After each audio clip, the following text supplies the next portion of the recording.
Arsenal take on Real Madrid, and the big question is, can Arsenal get past Real Madrid? Which I think, I'll have to admit, the three of us don't think they can, and I think most people believe they can't. But it's our job to potentially put forward an argument that Arsenal might be able to do something, and I do personally think Arsenal would prefer this fixture over Atletico Madrid, because Atletico Madrid will sit in, Arsenal have to keep the ball, have to play through them. That's not going to happen. Real Madrid will give you a chance here and there. Or, for Arsenal, you can be the underdog, which probably suits them. Yeah, Real Madrid give you chances in the Champions League, and it's like, obviously there's been a procession in recent years of Real Madrid winning the Champions League, but they give you opportunities. I know that maybe the performance against City raised a few eyebrows, but City were very, very poor on the evening at the Bernabeu.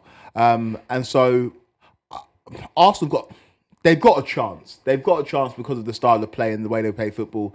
They are comfortable in letting the opposition have the ball. They're comfortable in playing in a low block.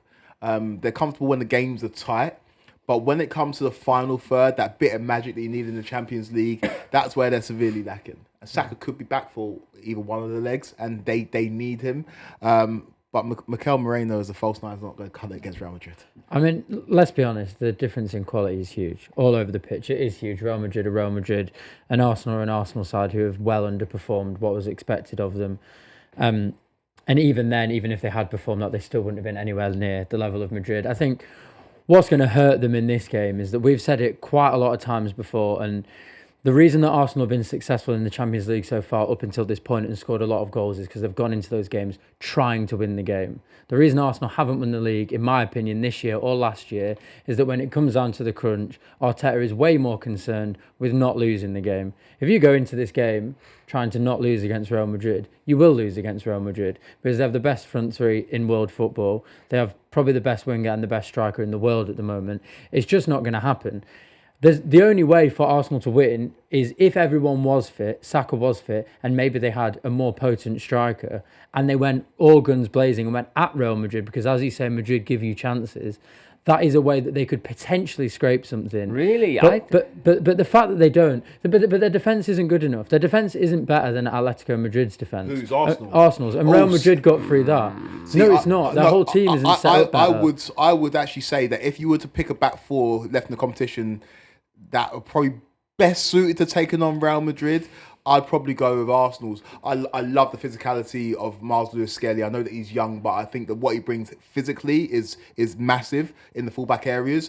Obviously, Gabriel Saliba speak for themselves, unless Saliba's having a down season. Whoever they choose to play at right back, whether it's Ben White or whether it's Jurriën Timber, have got great experience. And obviously, behind them, we've got David Raya. I think as a back four, I think they're very, very formidable. It's just the other thing going forward. I think if Arsenal didn't have Ben White and Timber was at left back like they had earlier this season and they had to move things around, I'd probably agree with you. But I think because of the profiles, like Timber can handle any winger 1v1.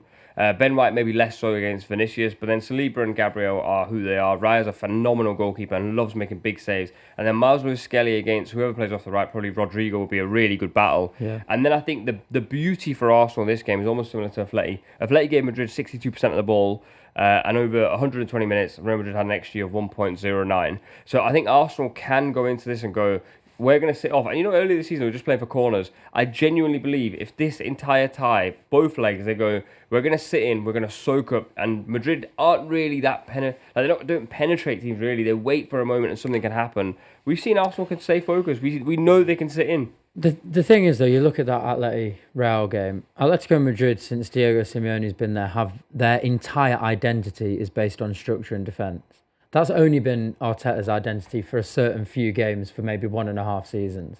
They are born to play that way, Atletico Madrid. And even they, in the end, couldn't stop Real Madrid.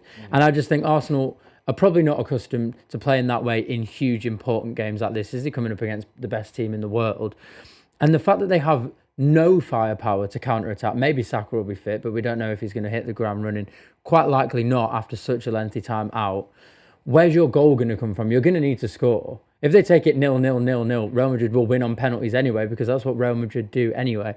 So the fact that they have no firepower, and the fact that I don't think they're better organised or better defensively than a team who Real Madrid have just beat, I honestly can't see any fathomable way in which they get out of this tie. Look, I'm in your camp that I think Madrid will definitely win over two legs, but I do think if Arsenal had a choice to play Atletico or Real Madrid, they probably would have chosen Real Madrid, as mad as that sounds. And I've spoken to loads of Arsenal fans, so I'm saying it from their perspective, not mine. But I think if you sit in, and the last time these two sides met was in 05-06, they got a 0-0 at Highbury, and Henry won it at the Bernabeu. I don't see that happening this time around. But let's talk about Madrid very quickly. How will anyone stop this team? Complacency. I think that if you look at Carlo Ancelotti this season, you can ask serious questions. Again, one of the greatest managers, if not the greatest manager of all time. But like tactically, and the way that he set up this Real Madrid team in big moments has not been at the level. Vinicius Junior's fallen off a cliff. Yeah. Vinicius Junior this season has not been the same Vinicius Junior. And so they need their top stars to come to the fore. Obviously, Mbappe starts to pick things up again, but they've just got too much talent. They've just got too much talent, and that's what they'll overwhelm oppositions with. They are a team that are fallible. Obviously, at right back, they're having to make do. We've seen Fede play out there. And I'm not the biggest fan of Mendy as the other fullback. So you can get them out wide, but Arsenal haven't got those options. Saka has to play. Saka has to play if they're going to get anything. But this is a Madrid team that have been complacent. So they're not top of their Liga. They are a team that have dropped points against surprising teams in the league. And they've not overwhelmed oppositions, especially in the group set phase of Champions League, especially in the game against Atletico, which they should have lost. And so Arsenal can take solace from the fact that Atletico took them to penalties and probably should have won that game.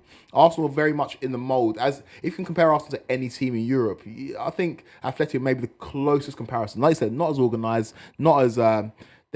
Simeone's done this for a long, long time. But I think Arsenal have the ability to play like that against Real Madrid. It's just that they're not going to have the firepower to get any goals. The problem with Madrid as well is the intangibles. I mean, Real Madrid realistically should have gone to the Bernabeu against Man City with a 1-goal deficit. In the last 2 minutes, they scored 2 goals and then ties over. Against Atletico Madrid, they should lose that game in the 2 games. Never mind the extra time. Never mind on penalties. The fact that Julian Alvarez... Does he hit the ball twice? Maybe, maybe not. It's inconclusive, but that is what Real Madrid do. They always find a way, whether by hook or by crook, they always do. And I just think that Arsenal will need to be the very, very, very best version of themselves to get anything out of either games. And I just don't think that the players that they have there are going to be able to do that anyway.